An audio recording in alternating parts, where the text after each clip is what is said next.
Buenas tardes y bienvenidos a la clase del día de la fecha. Mi nombre es Diego Andrés Lagomarcino y junto con mi compañero Nicolás Rey, ambos somos ayudantes de la cátedra número 2 de farmacología y hoy vamos a ver fármacos en el tratamiento de la diabetes. Antes de comenzar con los fármacos propiamente dichos, es importante saber que vamos a primero realizar un abordaje de las generalidades de esta patología, donde vamos a brevemente hacer un punteo sobre lo que es la definición y clasificación de esta enfermedad, así como también los mecanismos básicos que conllevan a su fisiopatología y sus signos clínicos más clásicos de presentación, así como una breve reseña de su algoritmo diagnóstico. Por otra parte, vamos a abordar a los fármacos para el tratamiento de la diabetes, divididos principalmente en aquellos no insulínicos y en la insulina propiamente dicha, gran fármaco y muy importante en la misma. Comenzando entonces con lo que serían las generalidades de la diabetes, es importante entender, así como la mayoría de las palabras que usamos en medicina, que la diabetes y mellitus tienen ambas un origen etiológico en el griego, donde diabetes significa sifón y mellitus dulce, que son formas de reflejar dos hallazgos muy comunes en lo que era la clínica de esta enfermedad, donde sifón significaba poliuria, ya que se observaba que el ritmo diurético de los pacientes se veía aumentado tanto en volumen como en frecuencia, y dulce, ya que justamente sin saber que era glucosa, detectaban que el sabor de la orina era más dulce y tenía este famoso aroma que muchos semiólogos luego expresarán como aroma a manzanas verdes. Es importante entender que la diabetes per se, o la diabetes mellitus per se, forma parte de un grupo de trastornos metabólicos en los cuales todos tienen como punto en común, más allá de sus fisiopatologías de presentación y distintas clínicas, diagnósticos y tratamientos, a la hiperglucemia.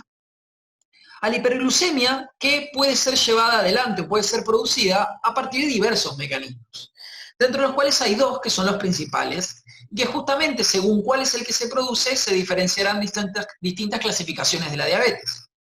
Uno de ellos es la disminución de la secreción de insulina a partir de una resistencia a la insulina justamente, que es el caso en el que se pueden llegar a producir ambas, como en la diabetes tipo 2, o una disminución de la secreción de insulina al punto de no haber secreción de la misma, a partir de, por ejemplo, un mecanismo autoinmune, como es el caso de la diabetes tipo 1.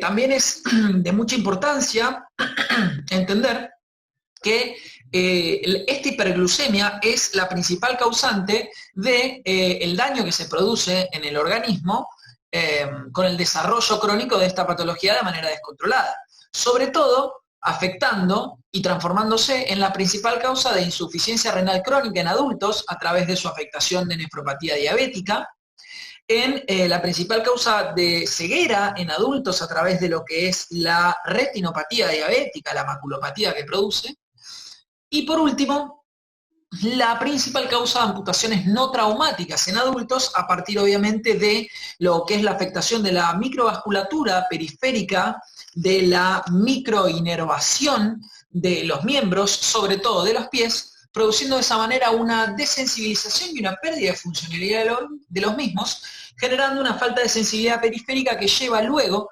a, en el pie diabético, producir lesiones que se ulcerarán, se infectarán y llevarán finalmente a la necesidad de realizar una amputación para impedir el avance de la enfermedad. En lo que es la clasificación, como bien dijimos anteriormente, la diabetes forma parte de un espectro de patologías, de las cuales, relevantes para la clase, nos vamos a detener o nos vamos a nombrar a la diabetes tipo 1, la diabetes tipo 2 y obviamente las alteraciones del metabolismo de la glucosa, mal llamadas prediabetes.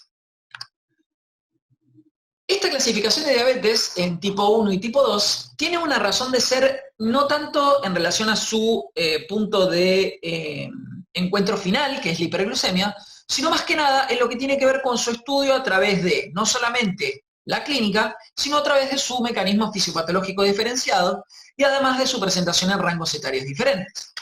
Ambas es importante saber que tienen un contenido tanto genético como ambiental, siendo en la diabetes tipo 1 el contenido genético el predominante, en donde la afectación pancreática va a producirse en rangos etarios menores a 20, 30 años, y donde obviamente la parte del páncreas que va a estar afectada va a ser el páncreas endocrino en los islotes de Langerhans. Aquí podemos ver una conformación clásica del islote con sus 4 tipos de células diferentes, todas ellas secretoras de sustancias activas, donde a través de diferentes mecanismos autoinmunes postulados que no vamos a entrar en detalles ahora ya que escapa a los motivos y a los objetivos de la clase, estos mecanismos autoinmunes terminan reaccionando contra las células betas del páncreas, produciendo la muerte de las mismas, con lo cual anulando completamente la síntesis de insulina, llevando entonces a la hiperglucemia final que luego producirá el daño de los órganos blancos. La diabetes tipo 2, por otro lado, también tiene una afectación o una importancia, un componente genético y ambiental. Sin embargo, el ambiental es más importante, ya que la cronicidad de ciertos factores que tienen que ver con factores de riesgo para la diabetes, de medidas higiénico-dietéticas, de nuestros hábitos dietarios, de nuestros hábitos del día a día, terminarán produciendo un desarrollo, por ejemplo, en caso de falta de ejercicio, mala alimentación, exceso de consumo de diferentes alimentos, lo que es el aumento de peso de las personas llevando al sobrepeso y es el aumento de lo que es la masa lipoide, ¿no? Del tejido adiposo del organismo. Este tejido adiposo es importante entender que es un tejido hormonalmente activo y como tal secreta una serie de sustancias que va a generar, a partir de este tejido, de la activación constante de este tejido, 3 pilares sobre los cuales se va a producir, luego de cronificarse a lo largo del tiempo, la diabetes tipo 2. Por esto es que esto se suele producir en pacientes mucho más añosos. El primero de ellos es la lipólisis, que obviamente generará el aumento de lo que son los ácidos grasos libres, que luego serán captados por el hígado y por el músculo esquelético, que como ya hemos visto en bioquímica, reaccionarán aumentando la oxidación de ácidos grasos y disminuyendo la utilización de la glucosa sanguínea, o sea, disminuyendo la glucólisis.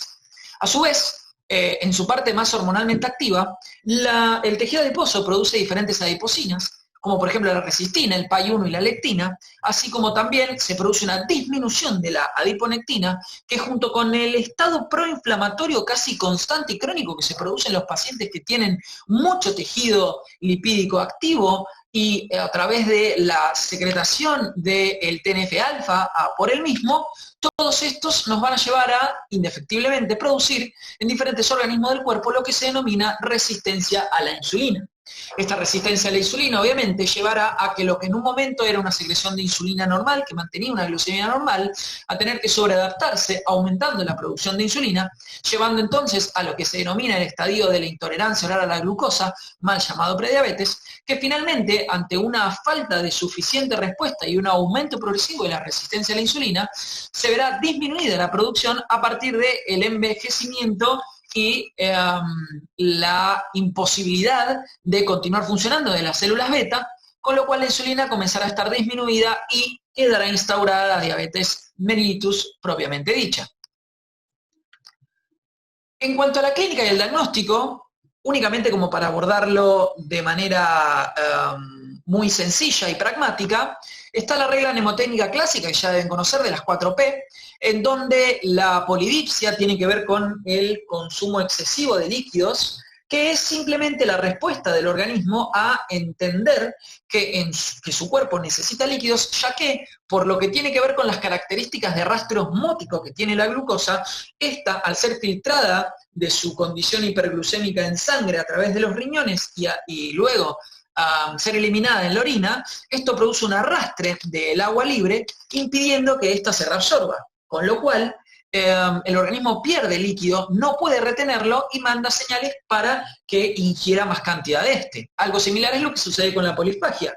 La glucosa como fuente de combustible para las distintas funcionalidades de nuestras células del organismo, de los diferentes aparatos, al no poder tener los mecanismos que justamente mediados por la insulina, que son para lograr el ingreso de la glucosa a las células, no detecta tener el combustible suficiente para poder llevar adelante sus funciones, con lo cual le exige al organismo, a nuestra mente, el consumir más alimento para obtener más recursos. Por último, la pérdida de peso, la cual obviamente que fenotípicamente hablando lo vamos a ver mucho más presente en los diabéticos tipo 1, ya que ellos tienen ausencia de insulina. En cambio, por ser un proceso crónico donde el tejido adiposo juega un rol clave en los diabéticos tipo 2, lo veremos más demorado esto en el tiempo, ya que estarán no tan desnutridos, pero sí malnutridos. La pérdida de peso, que obviamente tiene que ver con la imposibilidad de generar nuevos depósitos de combustible a partir de la glucosa y la utilización de los ya existentes. Por otra parte, el algoritmo diagnóstico que podemos ver a la derecha, en el cual lo podemos encontrar en cualquier guía de diabetes argentina, esta es la más actualizada y nueva, donde a grandes rasgos la glucemia puede ser tomada en dos momentos, o la medición de glucosa en sangre puede ser realizada en dos momentos, al azar o en ayunas. En caso de ser realizada al azar, un valor de más de 200 miligramos por ciento, más alguno de estos síntomas, o la mayoría de ellos, de la regla mnemotécnica, nos da el diagnóstico inequívoco de la diabetes mellitus tipo 2, que podemos observar acá. Por otra parte, si la glucemia es medida en ayunas, la única manera de que este registro único nos dé el diagnóstico de diabetes es que se produzcan dos determinaciones que den un resultado mayor a 126, y esto nos dará el diagnóstico de diabetes. Si el resultado en ayunas nos da menor a 110, entonces se considera normal, y menor a 100 en caso de tener factores de riesgo para diabetes. Por otra parte, si nos da un valor intermedio entre 110 y 125 miligramos, o entre 100 y 125 para aquellos que tienen factores de riesgo, a esto se le denomina glucosa alterada en ayunas, y que debe ser confirmado a través de un segundo estudio denominado prueba de tolerancia oral a la glucosa, que se dividirá según su resultado en tres rangos: menor a 140, un resultado normal; entre 140 y 199, tolerancia oral a la glucosa; o mayor a 200, diabetes tipo 2 confirmada. Arribamos finalmente, luego de esta breve introducción general, como para ponernos en contexto de cuál es la patología que vamos a abordar y cuál es la importancia de conocer los mecanismos fisiopatológicos para entender cuáles son los objetivos, cuáles son los puntos de foco sobre los cuales actuarán los diferentes mecanismos de acción de los fármacos que vamos a ver. Entonces, ahora sí, los fármacos para el tratamiento de diabetes, que como dijimos son no insulínicos y la insulina per se. Comenzando entonces por los no insulínicos, observamos que se dividen en 5 grupos según sus funciones generales, y a su vez dentro de cada uno de ellos existen diferentes familias. En primer lugar, tenemos los insulinos sensibilizantes, como lo dice su nombre, volverán a las distintas células del cuerpo más sensibles a la acción de la insulina, por lo cual ya podemos deducir que obviamente requiere de la presencia de insulina para poder en cierta medida generar un efecto. A medida de que se produzca más resistencia a la insulina y caiga la producción de la misma, estos medicamentos irán perdiendo su efecto. Ya podemos deducir entonces que para la diabetes tipo 1, estos fármacos no son utilizables. Dentro de ellos están las biguanidas y las tiazolidinedionas. Sé que suena a trabalengua, pero recuerden, es muy importante saber nombrar los fármacos como corresponde. Atención, en este esquema les voy a pedir calma, no desesperen, no se preocupen, sé que es un lío, pero créanme que al final de la clase lo van a entender. La idea es que esquemáticamente y en una sola imagen ustedes tengan un conglomerado todos los mecanismos de acción de todos los grupos farmacológicos que vamos a ver juntos.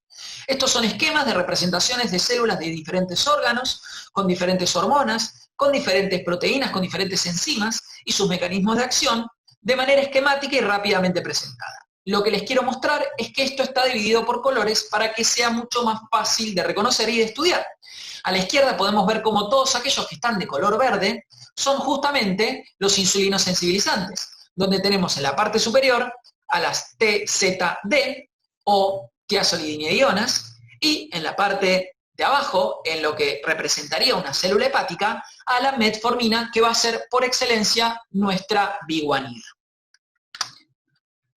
Entonces comenzamos con la metformina, la cual obviamente es un insulino sensibilizante de la familia de las biguanidas. Pero ¿por qué digo biguanida y no biguanidas? Esto tiene que ver con que desde el año, bueno, en la antigüedad, no en la antigüedad, perdón, pero hace unos 50 años existían otros fármacos que pertenecían a esta familia, pero que debieron ser retirados del mercado a partir de efectos adversos que estos tenían.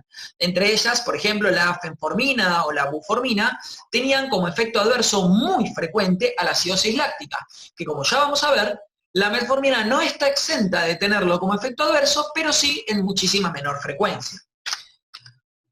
Por eso es que como única biguanida, pero como estrella definitiva de esta clase junto con la insulina, la metformina es por excelencia el medicamento de primerísima línea para el tratamiento de la diabetes tipo 2 y es por eso que debemos conocerla al pie de la letra, no solamente a fines de la evaluación de esta materia, sino también para nuestra vida cotidiana. Y eso es muy importante, ya que la veremos en muchísimos pacientes, sus efectos adversos serán muy frecuentes y deberemos saber cuándo tiene indicación, cuándo contraindicación, cuándo darla, cómo y demás.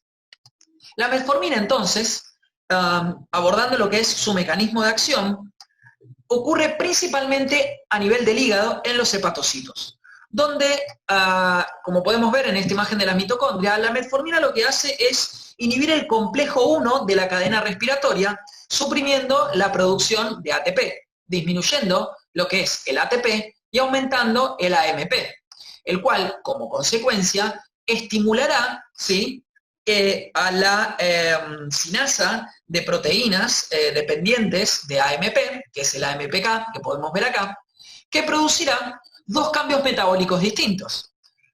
Estimulará la oxidación de ácidos grasos y inhibirá la gluconeogénesis, ¿sí?, y la lipogénesis.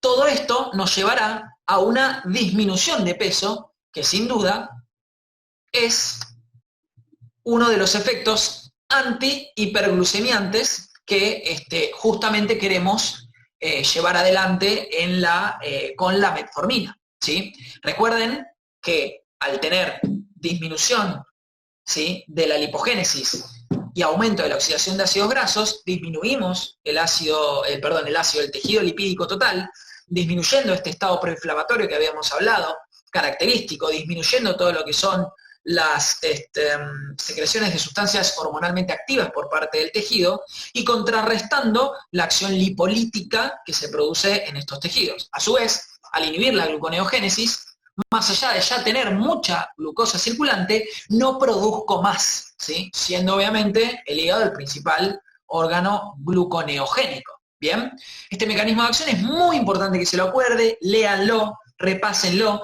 y no lo olviden, es el principal. Pero la metformina tiene muchos otros mecanismos de acción postulados en diferentes órganos, ¿sí?, los cuales, a fines prácticos, no los vamos a desarrollar en la clase, pero están en la bibliografía y ustedes deben estudiarlos. Esto es la farmacodinámica. En cuanto a lo que tiene que ver con su farmacocinética, y obviamente respetando el ADME, que todos conocemos, su absorción se produce principalmente en el intestino delgado y tiene una alta biodisponibilidad. Se absorbe a través de la vía oral entre un 70 y un 80%. Su disponibilidad es muy alta, ya que viaja sin unirse a proteínas plasmáticas y tiene una vida media de entre 4 a 5 horas. Su metabolismo es casi nulo, con lo cual todo lo que nosotros ingerimos en cuanto a dosis, va a ser dosis activa y a su vez también se excretará. Es por eso que es importante recordar que al no metabolizarse y excretarse a nivel de la vía renal, tendremos que tener cuidado no solamente con efectos adversos a nivel renal, sino también con la función renal a la hora de darlo. Recuerden siempre que conociendo la farmacocinética de los fármacos podemos realizar asociaciones de lógica para tratar de que esta materia sea lo menos de memoria posible en muchas de estas cuestiones.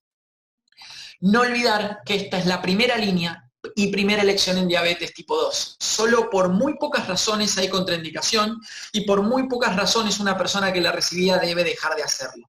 Por lo cual es de vital importancia que la conozcamos al pie de la letra.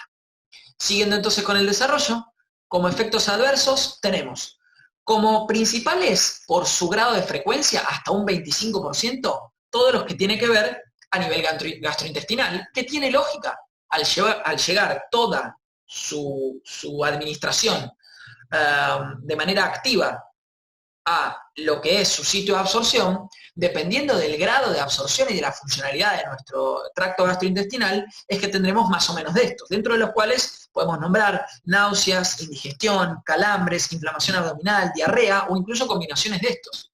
¿Por qué es que esto es importante? Porque esto es algo que debemos advertir al paciente que probablemente pase, debido a que muchos de estos efectos van a suceder, pero a medida de que vaya pasando el tiempo, con el uso continuo del fármaco y comenzando a dosis bajas y aumentándolas gradualmente a lo largo del transcurso de diferentes semanas, y además haciendo que los pacientes tomen este medicamento con las comidas, podemos ayudar a que su absorción y sus efectos adversos disminuyan un montón al punto de desaparecer, dándonos entonces la posibilidad de un fármaco que antes era intolerado, sea tolerado y nos sirva la primera línea, debido a que es uno de los más efectivos y tratamos de que logre funcionar a toda costa.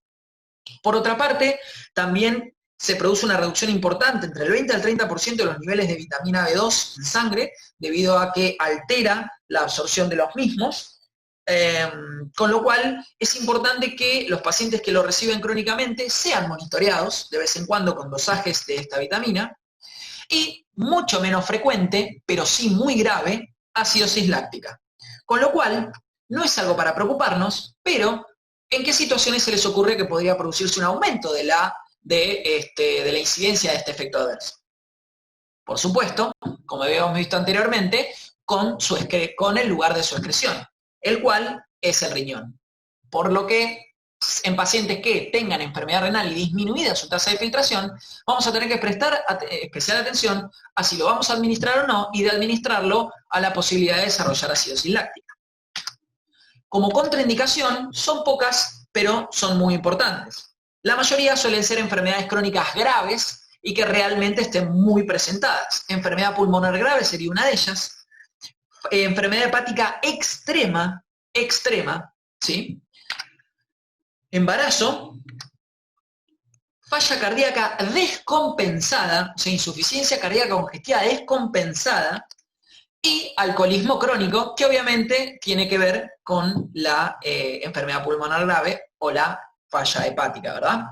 Por otra parte, algo que no está en las diapositivas, pero que es importante que sepan, hay algunos medicamentos de características catiónicas en su conformación de cargas eléctricas que son eliminados por la secreción tubular renal, que tienen el potencial de interactuar con la metformina al competir con los sistemas de transporte tubular renal que tienen en común.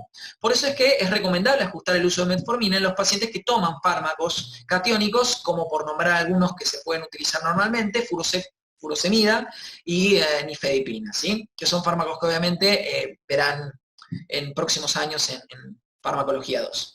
Por otra parte, según las guías, cuando se ve afectada la función renal y su filtrado cae por debajo de algunos valores determinados, hay que adaptar la dosis, ¿sí? Eso no es importante que ustedes lo sepan precisamente el número y a cuánto hay que adaptarlo, ya lo aprenderán más adelante en la carrera, pero sí es importante que lo tengan en cuenta, ¿sí? Y de esa manera ustedes pueden asociar el mecanismo de excreción con sus efectos adversos, absorción y demás. La idea es que vayan conectando los puntos. Bueno, continuando entonces con el segundo insulino sensibilizante, que son las tiazidas. Como ya pueden ver en este gráfico, tiene acción a nivel del hepatocito, a nivel del músculo esquelético y a nivel de los adipocitos. ¿Cómo es que va a ser el mecanismo de acción de este fármaco? Como podemos observar, el mecanismo de acción va a tener que ver con que las tiazolidinidionas son ligandos de un receptor muy particular, ¿sí? Que lo que produce es, son ligandos de este receptor, que es un receptor de hormona nuclear, ¿bien? Este receptor tiene dos isoformas, ¿sí? Y participa en la regulación de los genes relacionados con el metabolismo, tanto de la glucosa como de los lípidos. Con lo cual, cuando se produce la conjunción del ligando con el receptor, se produce entonces una accionar sobre la producción de distintos genes reguladores que van a modular la transcripción génica, produciendo como efecto final, a través de distintos segundos mensajeros y de distintas hormonas, diferentes efectos en cada uno de los órganos en los que participa. A nivel del tejido adiposo va a producir un aumento de la captura de ácidos grasos, estimulando la diferenciación adipocítica, un aumento de la captura de glucosa circulante por parte del músculo y una disminución de la gluconeogénesis. Todo esto llevando obviamente a la disminución de glucosa circulante, disminuyendo la hiperglucemia. Hay que recordar que el aumento de todas estas características también aumenta la sensibilidad de los tejidos, ¿sí?, a la insulina, e incrementan la captura de la glucosa mediada por esta misma insulina, que es justamente lo que ahora aparece en pantalla. Abordando la farmacocinética, tenemos dos fármacos principales, hay varios otros más, pero estos son los que están aprobados para utilizarse en la Argentina, ya que antes existía una tercera, la troglitazona, que fue retirada del mercado en el año 2000 aproximadamente por su hepatotoxicidad, donde lo que tenemos son la rosiglitazona y la pioglitazona. Va a haber algunas diferencias entre ellas, pero a grandes rasgos van a ser similares. Es importante que conozcan ambas. Como absorción coinciden en que su biodisponibilidad no se ve afectada por los alimentos, se da vía oral y su absorción se produce entre 2 a 3 horas luego de su administración. Algo importante es que su mecanismo de acción se va, al ser un mecanismo mediado por transcripción génica, les pregunto a ustedes, ¿piensan que se va a desarrollar rápidamente o piensan que va a tener una respuesta más crónica? Por supuesto, lo que responden es correcto, va a tener una respuesta más crónica, ya que lleva tiempo realizar esa modulación. Con lo cual es importante que sepan que luego de administrar estos fármacos debemos esperar a que su efecto completo y pleno se vea y lo veamos reflejado en los diferentes valores del laboratorio entre 1 a 3 meses, luego de comenzar su administración. En cuanto a su distribución, contrariamente a la metformina, va prácticamente en su totalidad unido a proteínas, un 99%, y su metabolismo es hepático, con lo cual ya deducen que es lógico que tenga hepatotoxicidad como uno de sus problemas, en este caso como trajo a la tiazolidinidiona, que fue eliminada del mercado. Acá está la diferencia principal, donde la rosiglitazona va a ser metabolizada a través del citocromo 12,8, y la pioglitazona también a través del 12,8, pero su principal vía de metabolismo va a ser a través del famoso citocromo 3A4. Su excreción también va a ser hepática a través de lo que es la bilis, con lo cual esto suma a otra posibilidad de toxicidad. Bueno, ahí va lo que les comentaba de la acción lenta, ¿sí?, de 2 a 3 meses. Y para cerrar el grupo entonces de los insulinosensibilizantes tenemos que las tiazolidinidinas tienen como efecto adverso todo lo que tiene que ver con edemas, aumento de peso, disminución del hematocrito, ¿sí? Esto es importante, ya que esto se produce a consecuencia de los dos anteriores. El edema, ¿sí?, que termina produciendo una redistribución del líquido en los tejidos del organismo. Obviamente que también va a participar del aumento de peso, y obviamente que secundario a esta retención de líquidos disminuye el hematocrito por aumento de los líquidos y no porque estemos anémicos, ¿bien? Y a largo plazo puede llegar a producir insuficiencia cardíaca. Todo esto se puede ver como un ciclo donde el edema lleva en cierta manera a aumento de peso, que a su vez en la retención de líquidos va a llevar también a la disminución del hematocrito, que a su vez el aumento de líquidos en el organismo puede llevar a falla cardíaca. Como contraindicación, tenemos entonces insuficiencia cardíaca, ya sea moderada o intensa, insuficiencia hepática, y también hay que tener mucho cuidado con la osteoporosis, ya que produce una elevada probabilidad y un elevado riesgo de fracturas. Vamos entonces, una vez finalizado el primer grupo de insulinosensibilizantes, a abordar el segundo, que son los secretagogos de insulina. Los secretagogos de insulina, marcados de color naranja a la derecha de la pantalla, tenemos las sulfonilureas y las meglitinidas, ¿bien? Comenzando primero entonces con las sulfonilureas, vemos que esto lo que hace es graficar de manera esquemática lo que sería una célula pancreática. Bien, y como pueden ver, va a realizar modificaciones sobre diversos canales. Tenemos entonces secretagogos de insulina, sulfonilureas, cuyo mecanismo de acción es el... Podemos observar entonces, como dijimos a partir del esquema anterior, que el páncreas, tenemos acá un esquema de la célula pancreática, tiene diferentes canales, el núcleo, la mitocondria y obviamente la acumulación de partículas de insulina. Es importante que ustedes también, así como les digo que asocien cosas relacionadas a la farmacocinética para no estudiar de memoria, que también vean que en el nombre de las familias y en el nombre de cómo es que agrupamos a los diferentes fármacos, también hay pistas. Secretagogos de la insulina no son insulinos sensibilizantes, o sea, no sensibilizan a la insulina que ya hay circulante, sino que lo que hacen es estimular la secreción de la insulina. ¿Cómo lo van a hacer? Va a ser obviamente a través de podemos ver entonces, ahí está.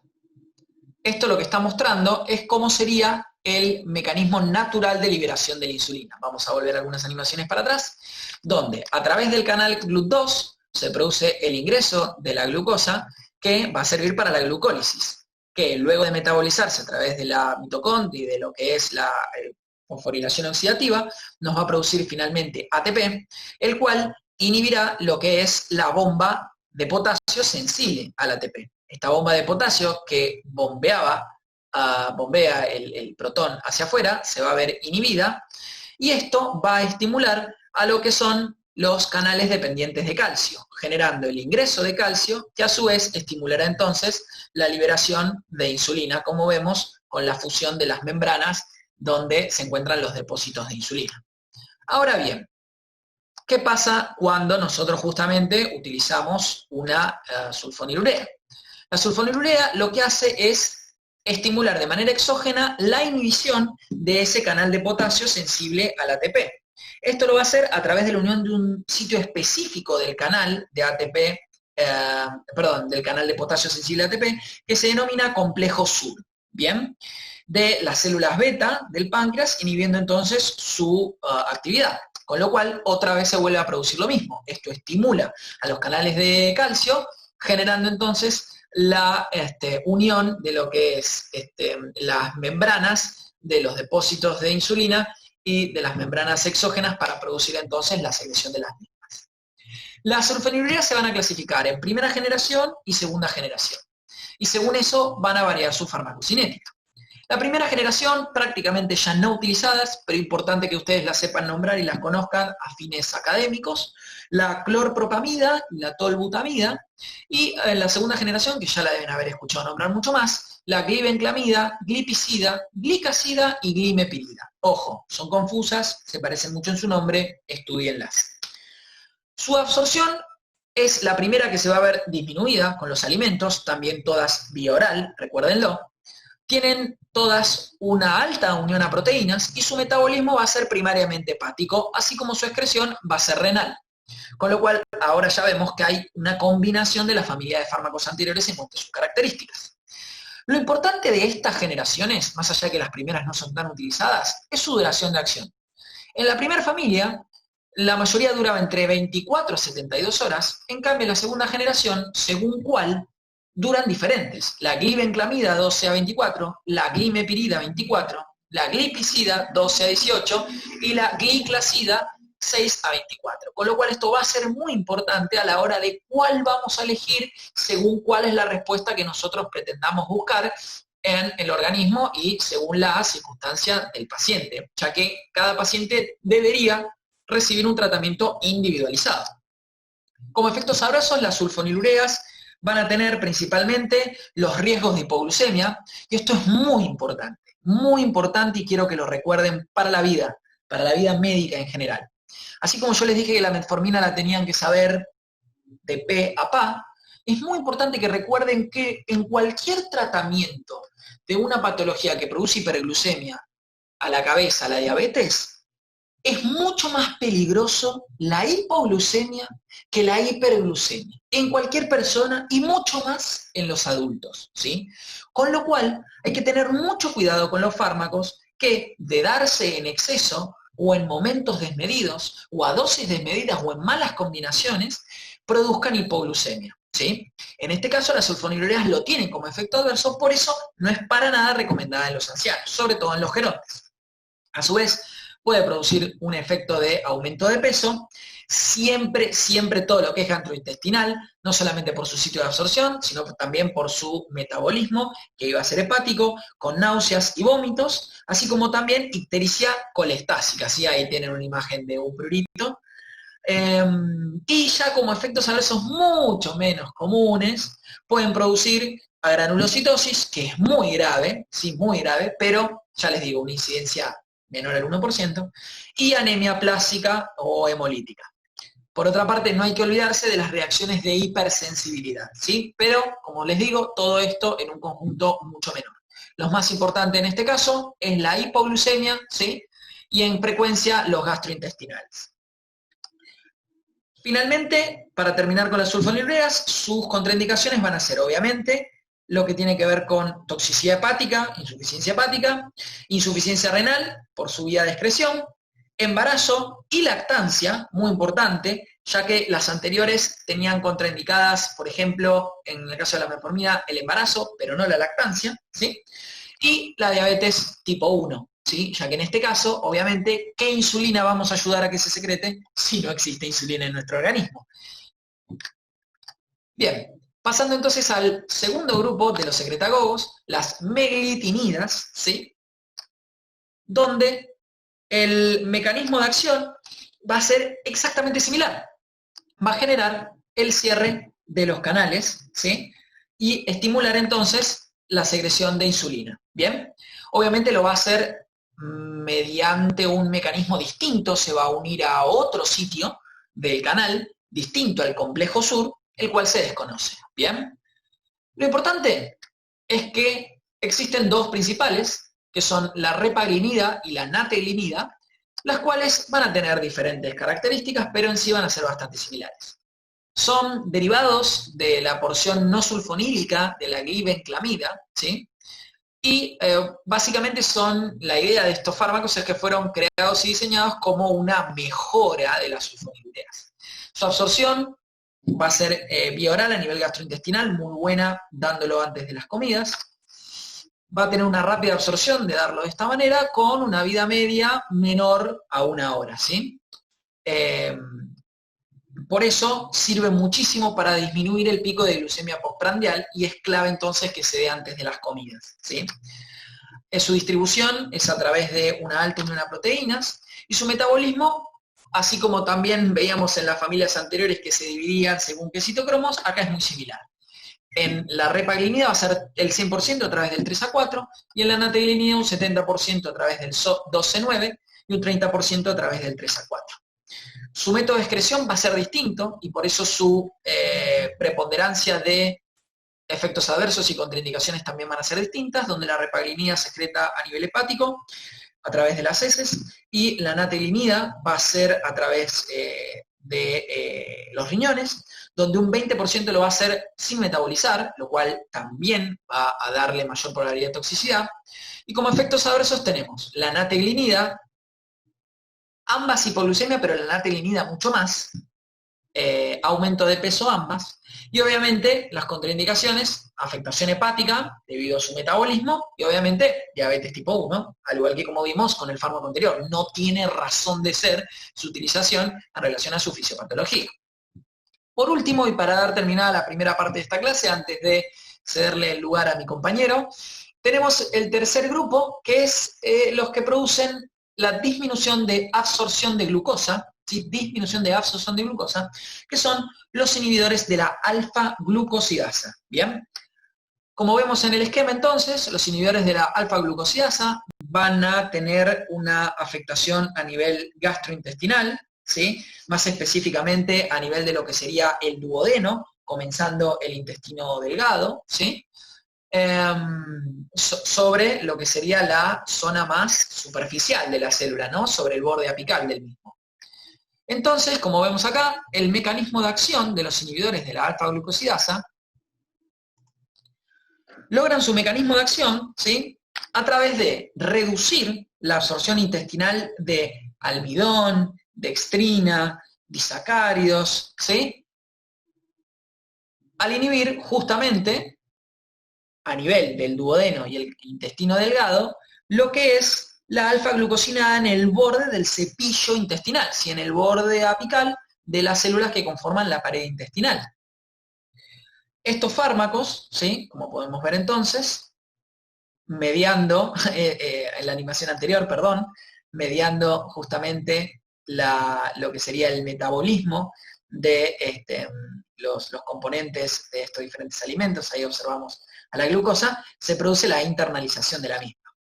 Sin embargo, con justamente los inhibidores de la alfa-glucosidasa, de la absorción de glucosa, se produce una inhibición de este canal y además se produce un aumento de la liberación de la hormona glucorreguladora GLP-1 en la circulación, lo cual contribuye a los efectos reductores, ¿sí?, de la glucosa. A ver, perdón, saqué la animación antes de tiempo.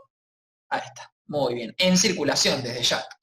Los fármacos incluidos en esta familia son la acarbosa, el miglitol y el voglibose, el cual, bueno, es un fármaco bastante nuevo, no está disponible en Estados Unidos ni siquiera, con lo cual, con que ustedes sepan la acarbosa y el miglitol es suficiente. En su farmacocinética tenemos que tiene una baja absorción a nivel gastrointestinal, se administra vía oral, viaja completamente libre sin unión a proteínas, no se metaboliza, con lo cual todo lo que se ingiere se absorbe, y su excreción es a nivel renal. Sus principales efectos adversos van a ser mala absorción, flatulencia, diarrea, distensión abdominal, ¿sí?, a partir del aumento de la presencia de glucosa en la vía intestinal sin ser absorbida. Y además, por las dudas, es importante saber qué puede producir un aumento de las transaminasas, ¿bien? Así como también reacciones de hipersensibilidad. Doy entonces terminada la primera parte de la clase, los dejo con mi compañero, que entonces van a, con él, finalizar de ver los últimos dos fármacos no insulínicos, la insulina luego y finalmente un pequeño resumen. Muchas gracias por su atención y espero que les sea de ayuda. Hola, ¿cómo andan? ¿Cómo les va? Mi nombre es Nicolás Rey, como habrán observado, cambiamos de disertante. Yo tuve el placer de darles la clase de fármacos para artritis reumatoide. Soy ayudante de la cátedra 2 de farmacología. Y vamos a seguir con los fármacos no insulínicos para tratar la diabetes mellitus. Y luego hablaremos también de los insulínicos.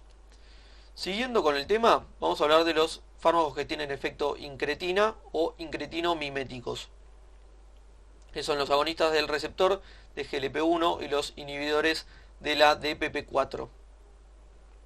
Recordando la fisiología de las incretinas, al ingerir una comida rica en hidrato de carbono, lo que se produce es un estímulo a las células del intestino a que liberen incretinas. Estas incretinas, que son liberadas, como ser el péptido inhibidor gástrico o el péptido similar al glucagón tipo 1, viajan por la sangre y llegan a su receptor localizado en la célula beta del páncreas. ¿Qué van a generar las incretinas? Van a generar una liberación de insulina a raíz de las comidas ricas en hidrato de carbono. Entonces, de alguna manera potencian la liberación de insulina. ¿Cómo lo hacen? Uniéndose a su receptor localizado en la célula beta del páncreas, que está acoplado a proteína GS. Esta proteína GS lo que hace es estimular la dinilatociclasa, que transforma el ATP en AMP cíclico.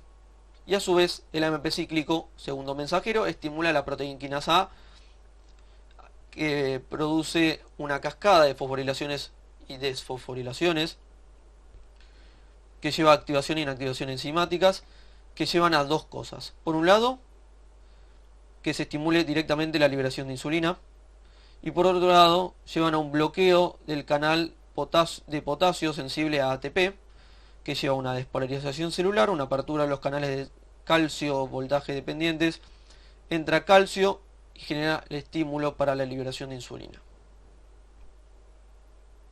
Además, las incretinas pueden seguir su trayecto por vía sanguínea y toparse con la DPP4, que es la dipeptidilpeptidasa 4, enzima la cual degrada las incretinas. Entonces esto limita mucho la vida media de ellas. Como vemos, la vida media del GLP-1 es de 2 minutos, es una vida media muy corta, justamente porque existe la DPP4 que los degrada. Ya vamos a ver que hay fármacos que justamente escapan a esta degradación y por eso es que se los puede administrar menos veces por día. Hablando de los incretinos miméticos, vamos a meternos de lleno en estos fármacos. Primero vamos a hablar de los agonistas del receptor GLP-1. Como vemos, actúan en el mismo receptor que vimos recién de las incretinas, porque son moléculas muy parecidas, son péptidos que se unen al receptor y generan lo que vimos recién con un aumento de la liberación de insulina. Y además se unen a su receptor a nivel del sistema nervioso central, y al ser moléculas anorexígenas lo que hacen es generar una disminución de la ingesta de alimentos y en consecuencia una disminución del peso a largo plazo, que es beneficioso en pacientes con diabetes tipo 2, que generalmente se asocian a obesidad. ¿Qué fármacos conocemos de este tipo? La exenatida y la liraglutida. ¿Cómo se administran? Se administran por vía subcutánea, es la excepción a la regla de los fármacos no insulínicos. Si no, serían todos orales. ¿Por qué se administra por esta vía? Pensemos que como son péptidos, sufrirían, al ingerirse, si se ingirieran por vía oral, sufrirían de una degradación a nivel intestinal. Como se degradan las proteínas, también se degradan los péptidos. Entonces se inactivarían. Entonces es necesario darlo por vía subcutánea. Luego tenemos la exenatida, que se administra 2 veces por día antes de las comidas, y la liraglutida 1 vez al día antes de las comidas. ¿Por qué es esto? Porque la exenatida tiene una vida media de 2 a 3 horas, a diferencia de la liraglutida, que tiene una vida media mucho más larga, de 12 a 14 horas. La exenatida se metaboliza a nivel renal, se metaboliza por enzimas al filtrarse por glomérulo, y la liraglutida tiene un metabolismo y eliminación endógenos que es igual al metabolismo y eliminación de las proteínas plasmáticas. ¿Qué quiero recalcar de todo esto? Que son resistentes a la degradación por la dipeptidilpeptidasa 4. Así como las incretinas naturales eran sensibles a esta degradación, estos fármacos son resistentes. Por lo tanto, su vida media es mucho mayor que las incretinas naturales. ¿Cuáles son sus efectos adversos? ¿Cómo se excretan? Perdón. A nivel renal, la exenatida, como dijimos, se metaboliza a nivel renal y también se excreta a este nivel. Y la liraglutida, recordemos que su eliminación es prácticamente endógena. Ahora sí, efectos adversos que tenemos. Los más frecuentes son los gastrointestinales y son los que quiero que más se lleven. Las náuseas, fíjense que se observan en un 40-50% de los pacientes. Prácticamente la mitad, es muchísimo. Pueden también observarse vómitos, dispepsia, que es la indigestión, por un retardo en el vaciamiento gástrico. Y después también se puede observar hipoglucemia, pero no por sí solos, sino cuando son administrados junto con otros fármacos hipoglucemiantes como ser las sulfonilureas. ¿Cuáles son las contraindicaciones de estos fármacos? Insuficiencia renal para la exenatida. Recordemos que se metaboliza y se excreta por riñón. Diabéticos tipo 1. Pensemos que tienen carencia de insulina absoluta. Entonces, si yo le doy un fármaco que me estimula la liberación de insulina y no hay insulina, estaría contraindicado. Y además está contraindicado en 2 patologías a las cuales se asoció un empeoramiento de estas 2 patologías con la administración de estos fármacos, que son el carcinoma medular de tiroides. Pacientes que tengan este tipo de cáncer de tiroides va a estar contraindicado la administración de estos fármacos, y lo mismo en pacientes que tengan pancreatitis aguda. Ahora vamos a ver el otro grupo de los incretinomiméticos, que son los inhibidores de DPP4. La DPP4, como dijimos, degrada a las incretinas. Entonces, si yo genero una inhibición del metabolismo de las incretinas, es decir, una inhibición de la DPP4, la bloqueo, se disminuye el metabolismo, como dijimos, y aumenta la vida media de las incretinas, llevando a un estímulo por más tiempo de la secreción de insulina. Entonces estimulan a las células beta que aumenten la liberación de insulina. ¿Qué fármacos conocemos de este grupo? Todos tienen como sufijo gliptina. Tenemos a la sitagliptina, a la saxagliptina, a la linagliptina y a la vildagliptina. ¿Cómo se administran? Por vía oral.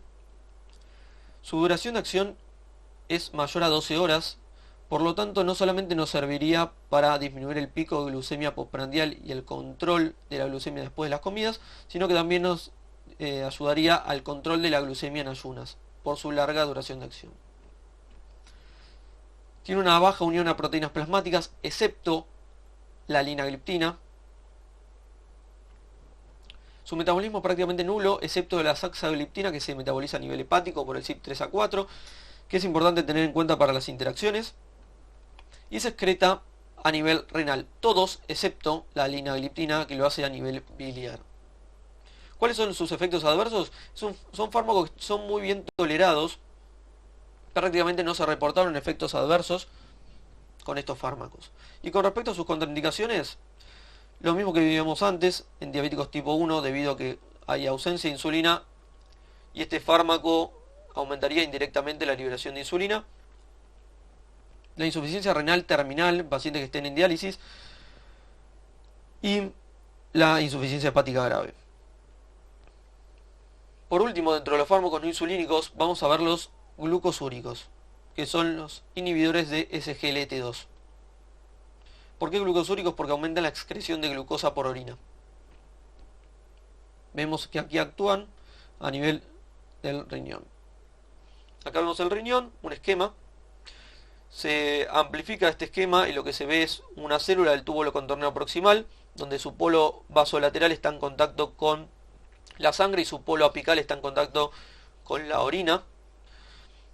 El SGLT2 sabemos que está en el polo apical, y de qué se encarga, es un cotransportador sodio-glucosa. Se encarga de la reabsorción de glucosa y sodio desde la orina hacia la célula del túbulo contorneo proximal. Entonces, si yo le doy un inhibidor de este cotransportador, bloqueo la reabsorción de sodio y glucosa por este mecanismo, y en consecuencia un aumento de la excreción tanto de glucosa como de sodio por orina. Y como glucosa y sodio son osmóticamente activos, también arrastran agua y aumenta la excreción de agua. ¿Cómo se los denomina también estos fármacos? Es el grupo de las gliflosinas. ¿Por qué? Porque todos tienen como sufijo gliflosina. Tenemos la canagliflosina, la empagliflosina y la dapagliflosina. Se administran por vía oral, no escapan a la regla. Su biodisponibilidad es alta por esta vía. Tiene una concentración pico a la hora 2 horas. Tiene una vida media de 12 horas. Se administran en consecuencia una vez por día y tiene una alta unión a proteínas plasmáticas.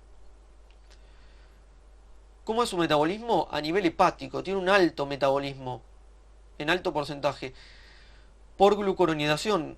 Recordemos que la conjugación con ácido glucurónico es para hacerlas a las moléculas, a los fármacos, más hidrosolubles, y eso permita su excreción por vía renal de manera más fácil.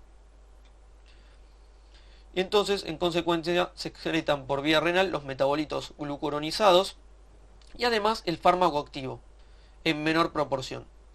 ¿Qué es lo importante de que se excrete el fármaco activo a nivel renal? Que justamente van a tener que actuar a nivel del SGLT2 que está en el riñón. Entonces es necesario que se excrete el fármaco activo para poder actuar. ¿Cuáles son sus efectos adversos? Los más frecuentes, los más importantes que quiero que se lleven son estos tres. Por un lado, van a aumentar el riesgo a que se den infecciones urinarias. ¿Por qué? Porque recordando que aumenta la excreción de glucosa, y si hay mucha glucosa dando vueltas por el tracto urinario, lo que sucede es que como la glucosa es una fuente de energía fundamental para... se utiliza como fuente de energía fundamental para las bacterias, entonces justamente pueden crecer más fácilmente y esto aumentaría el riesgo de infecciones urinarias. Lo mismo para los hongos como la cándida, generando afectación del aparato genital masculino como el femenino, produciendo una balanopostitis candidiásica, es decir, una inflamación del glande y del prepucio en el hombre, y una vulvovaginitis candidiásica en la mujer, es decir, una inflamación de la vulva y de la vagina. Y además producen hipotensión. ¿Por qué? Porque aumenta la excreción de sodio. Recordemos que esto es importante en aquellos pacientes añosos, en general que son más propensos a generar una disregulación de la tensión arterial. Entonces, estos son los más frecuentes y los más importantes que hay que tener en cuenta con estos fármacos. Además se puede dar hipoglucemia, pero no por sí solo, sino cuando se administra con otro hipoglucemiante. Y hay que tener en cuenta este efecto adverso particular de la canagliflozina que se vio asociado a ella, que es el aumento del riesgo de amputaciones en los miembros inferiores. O sea que, ojo, hay que prestar atención con este efecto adverso. Hay que tenerlo en cuenta. Y además se vio que, como tienen relación con el metabolismo fosfocálcico, interfieren en este metabolismo, aumentan el riesgo de fracturas. ¿Cuáles son las contraindicaciones? Pacientes con insuficiencia renal terminal que estén en diálisis. ¿Por qué?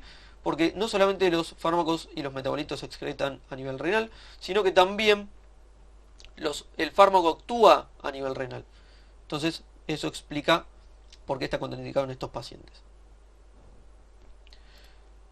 Dejando de lado los fármacos no insulínicos, vamos a hablar ahora de las insulinas. Acá tenemos lo que es la molécula de proinsulina, que está formada por una cadena alfa y una cadena beta conectada por puentes disulfuro, y además tenemos un péptido C que las conecta por otro lado.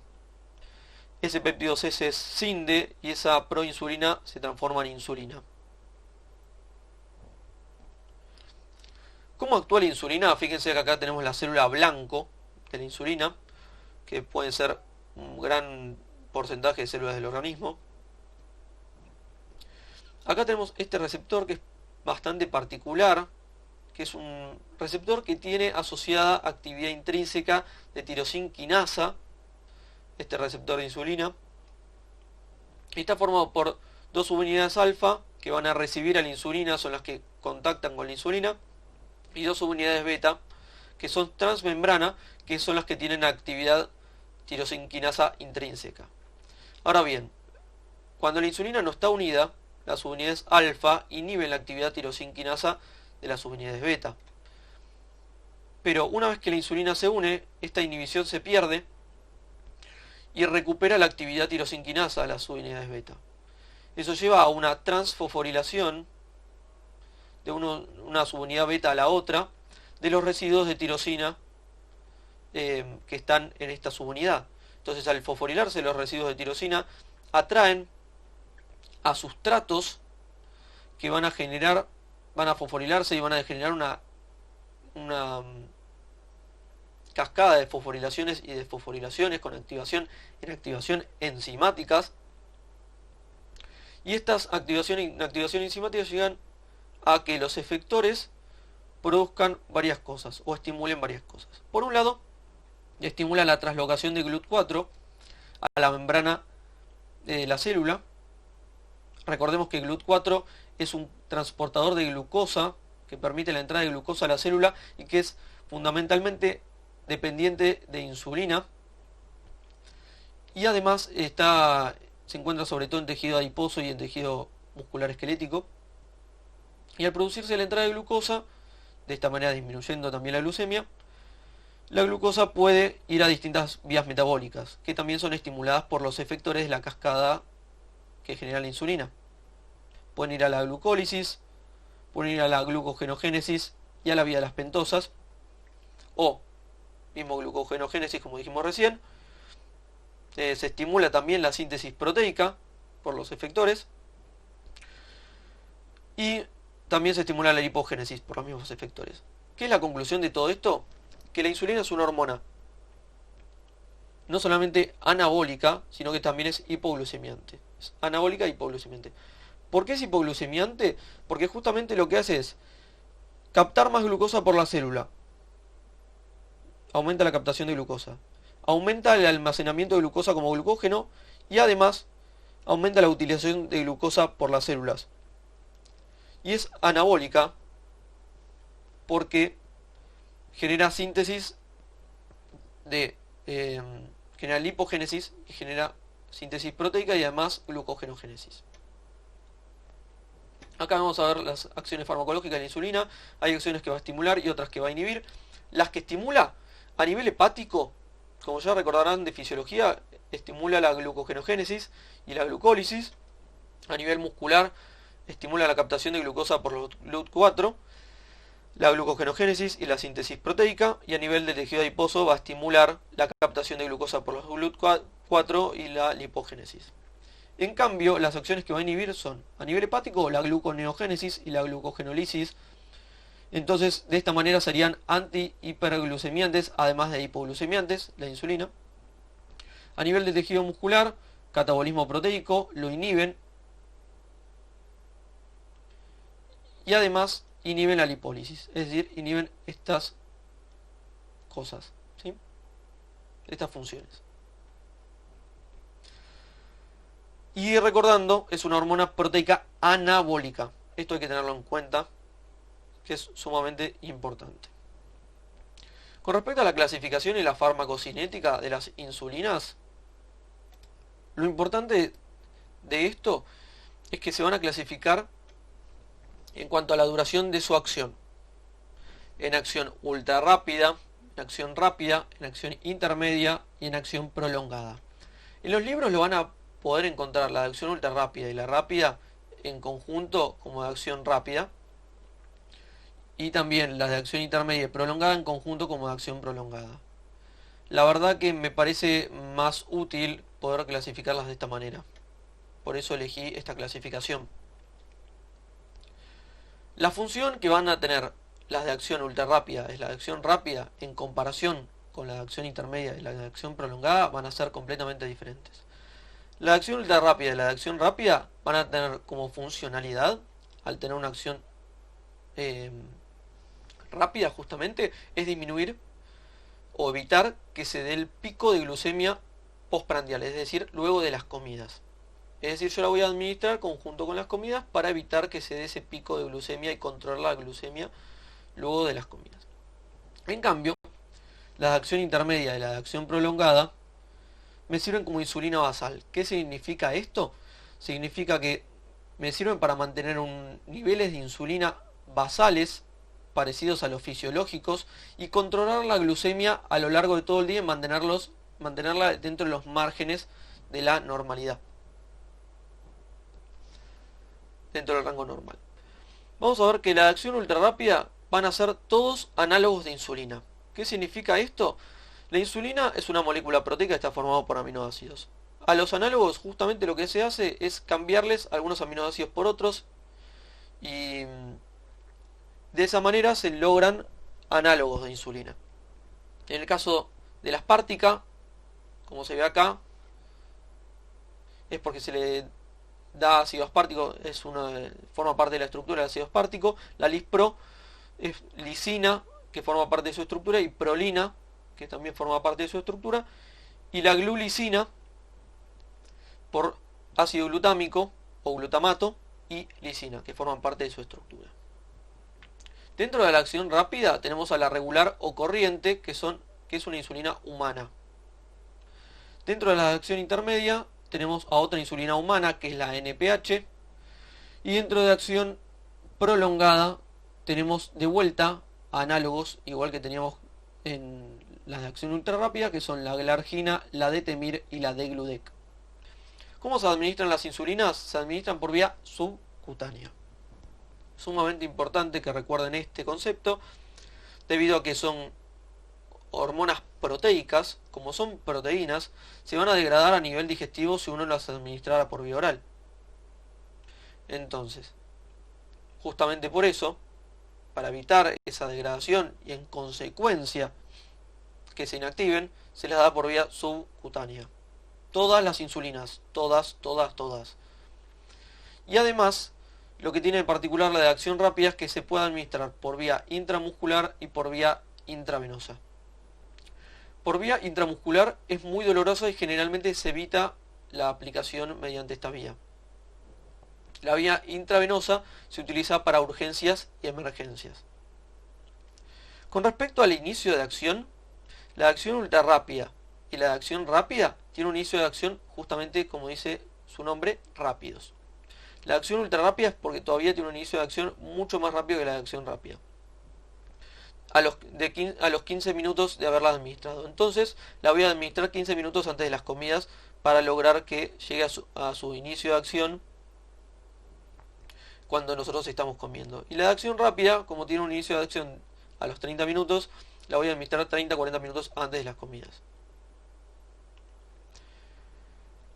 El pico de acción de las ultra rápidas es a los 30-90 minutos y la duración de acción es a las 3-4 horas. O sea, tiene un pico de acción rápido y tiene una duración de acción corta, muy corta. En cambio, la de acción rápida tiene un pico de acción a las 2 a 3 horas, un poco más lento, igualmente sigue siendo bastante rápido. Y la duración de acción dura más o menos 4 a 6 horas, o sea, es corta también, pero un poco más larga que la de acción ultra rápida. Lo importante para recalcar de nuevo lo mismo, que la acción ultra rápida y la acción rápida sirven para disminuir el pico de glucemia postprandial, luego de las comidas. Justamente por eso se utiliza para esto, porque tienen justamente una acción más rápida. Las de acción intermedia y la de acción prolongada ocurre todo lo contrario. Como tienen un inicio de acción más tardío, en el caso de la intermedia 1 a 2 horas, en el caso de la prolongada 1 a 4 horas, eso hace que no sea útil para lo que eran útiles la ultra rápida y la rápida, sino que son útiles como insulinas basales para mantener una concentración constante de insulina plasmática y controle la glucemia, como dijimos, no solamente postprandial, sino también en ayuno, durante todo el día. El pico de acción de la intermedia es a las 6 a 10 horas. En cambio, la de acción prolongada no tiene un pico. Al no tener un pico, justamente, lo que hace es disminuir el riesgo de las hipoglucemias que pueden generar las otras insulinas. El riesgo de hipoglucemias disminuye. Eso es sumamente importante. La duración de acción de la intermedia es de 10 a 16 horas. Se tiene que administrar entonces 2 veces al día como insulina basal. Y la de acción prolongada tiene una duración de acción variable según cada una. La de Temir tiene una duración de acción de 12 a 20 horas. Se administra generalmente 2 veces al día, aunque en algunos pocos casos se puede administrar una vez al día. La glargina tiene una duración de 12 a 24 horas y la de Gludec de 24 a 42 horas, una acción ultra larga. Entonces la glargina y la de Gludec se utilizan una vez por día, se aplican una vez por día. Bien, ahora vamos a ver los gráficos, estos para recordar un poco cómo es que actúan las insulinas. Tenemos la acción de las insulinas en función del tiempo. Fíjense que la ultra rápida tiene un pico, llega al pico rápidamente y luego cae abruptamente. Sirve justamente para lo que dijimos, para disminuir la glucemia después de las comidas. Lo mismo la de acción rápida, solamente que el pico es un poco más tardío, pero igualmente tiene un pico bastante acentuado y luego cae. La acción intermedia, a diferencia de las otras dos, tiene un pico menos acentuado, pero aún así, si uno la querría utilizar como insulina basal, no sería la mejor que uno podría utilizar como insulina basal debido a que posee un pico. Entonces, ese pico hace que la concentración justamente de insulina no sea constante, por lo tanto, las concentraciones de glucemia tampoco. Este pico hace que justamente aumenten el riesgo de hipoglucemias, a diferencia de la acción prolongada, que tiene una meseta que disminuye el riesgo de hipoglucemias porque justamente mantiene un tono de insulina mucho más parecido al fisiológico. Y como dijimos, la acción de la intermedia, de la insulina de acción intermedia y la de acción prolongada, tienen una duración de acción mucho más prolongada que las otras dos. ¿De qué depende la absorción luego de administrar la subcutánea de las insulinas? Depende del sitio de inyección. Se puede administrar en abdomen, que es el sitio preferido justamente porque tienen una mayor absorción y una absorción más rápida. En los glúteos, en los muslos y en los deltoides va a tener una menor absorción que en el abdomen. Lo importante de esto es no solamente que el abdomen es nuestro sitio preferido, sino que va a haber que cambiar el sitio de inyección porque puede generar un efecto adverso si se lo aplica siempre en el mismo lugar en el abdomen. Y acá vemos, se puede administrar en el abdomen, como dijimos, deltoides, muslos y glúteos. ¿De qué va a depender también la absorción luego de administrar la subcutánea? Va a depender del tipo de insulina. Obviamente las de acción corta van a tener más rápida absorción que la de acción larga, que tiene una absorción más lenta. Después va a depender también del flujo sanguíneo subcutáneo. Mayor flujo, mayor absorción y más rápida. Va a depender del masaje y de los ejercicios. Por ejemplo, uno puede mejorar la absorción de esa manera. El hábito de fumar, la actividad muscular regional, como veíamos antes con los ejercicios, el volumen y concentración de insulina inyectada y la profundidad de la inyección. Cuanto más profundo, mejor se va a absorber. Por eso, por ejemplo, el intramuscular tiene mejor absorción que la vía subcutánea. Sin embargo, al doler mucho, se evita administrarla por esta vía. Vamos a ver la posología, que esto en realidad es más que nada para la vida. Se observa un gráfico de la acción de la insulina en función de las comidas. Acá vemos en S marcado el momento del sueño. De acá para adelante es el momento donde uno duerme y acá para atrás es el momento donde uno está vigil, despierto. Vemos acá en el gráfico, en verde, la insulina de acción prolongada, que justamente, como dijimos, mantiene un tono basal de insulina que me permite controlar la glucemia en rangos normales durante el día. Se administra generalmente, por ejemplo, la glargina, que se administra una vez por día, se administra a la noche, en la cena o después de la cena. Si se administra una vez por día, porque justamente en el momento donde cae, uno la tiene que administrar de vuelta para mantener el tono basal de insulina. Pero ¿qué pasa si uno come? Si uno come una comida rica en hidratos de carbono, por ejemplo el desayuno, hay que administrar ultra rápida o rápida. ¿Por qué? Para que justamente disminuya el pico abrupto de glucemia luego de las comidas ricas en hidrato de carbono. Entonces se administra en el desayuno, se administra en el almuerzo y se administra también en la cena. Ahora bien, si nosotros utilizáramos en lugar de la acción prolongada, bueno, acá tenemos, mejor dicho, acá tenemos la de vuelta empieza el ciclo, ¿no? Si nosotros tuviésemos que, en lugar de la de acción prolongada, tuviéramos la de acción intermedia, que es la NPH, sabemos que hay que administrarla 2 veces por día. Se administra en el desayuno y en la cena generalmente. Entonces, al saber que estas generan más pico, como dijimos anteriormente, tienen mayor riesgo de hipoglucemia. ¿Y qué es lo importante de esto? Sobre todo las hipoglucemias nocturnas. ¿Por qué? Porque las hipoglucemias nocturnas, el paciente al estar durmiendo no detecta las signos sintomatologías de las hipoglucemias y esto puede ser algo grave. Fíjense que al administrarla en la cena tiene el pico a la noche y eso me genera más riesgo de hipoglucemias. Y además, sumado a que se le administra la ultra rápida en la cena, tiene todavía más riesgo de hipoglucemias nocturnas. Entonces, ojo, cuidado con las hipoglucemias nocturnas porque el paciente no detecta los signos y síntomas de esto y puede ser grave. Entonces, ¿cómo se evita en ciertos pacientes donde haya predisposición a hipoglucemias nocturnas? No dándole ultra rápida en la cena, solamente dándole la NPH. Como efectos adversos tenemos dos grandes grupos que son los sistémicos y los locales. Dentro de los sistémicos, el que no se pueden olvidar y se lo tienen que tatuar es la hipoglucemia.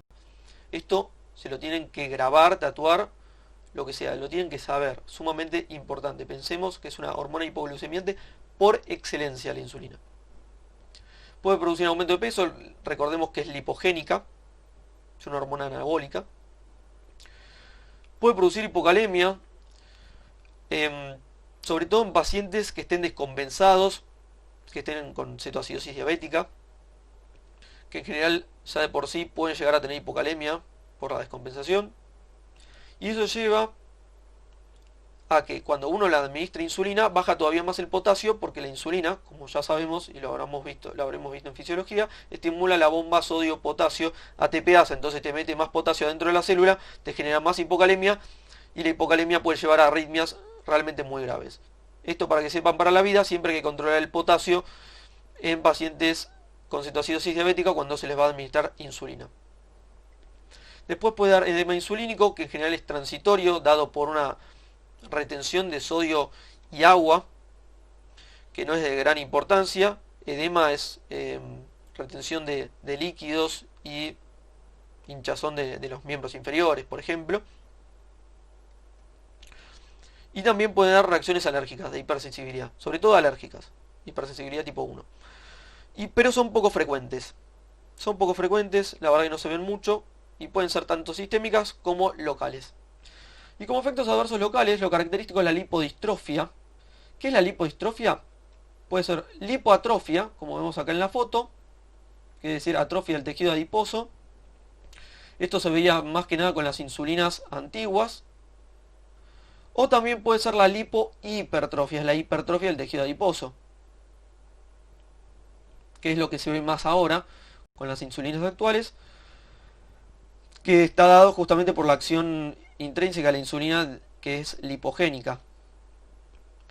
¿Cómo podemos evitar esto?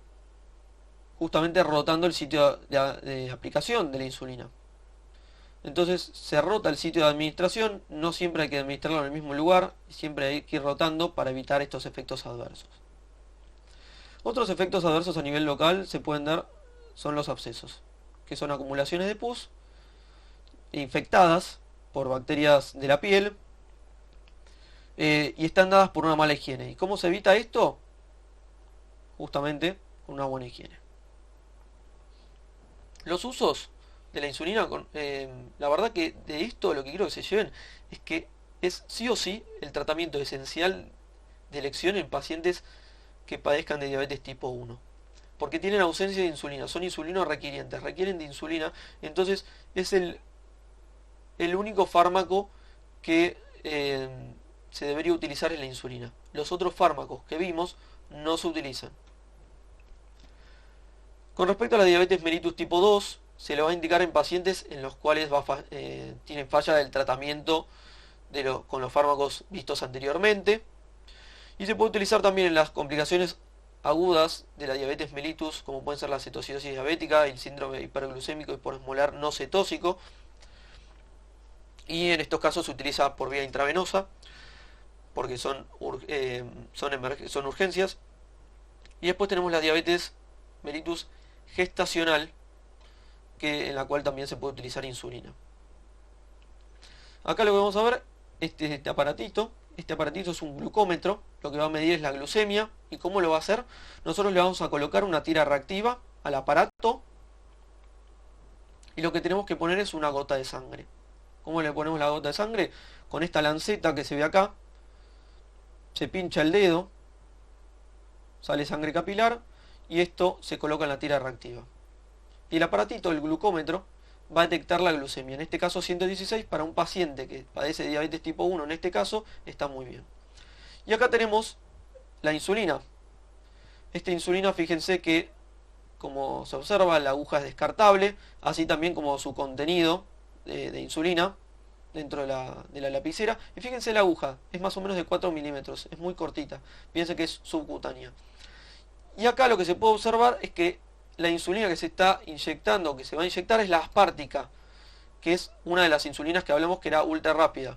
Y otra cosa que me parece que está bueno que lo sepan para la vida, que lo que se hace es regular la dosis que se da de insulina, en este caso antes de la comida porque es ultra rápida, según los hidratos de carbono que va a comer.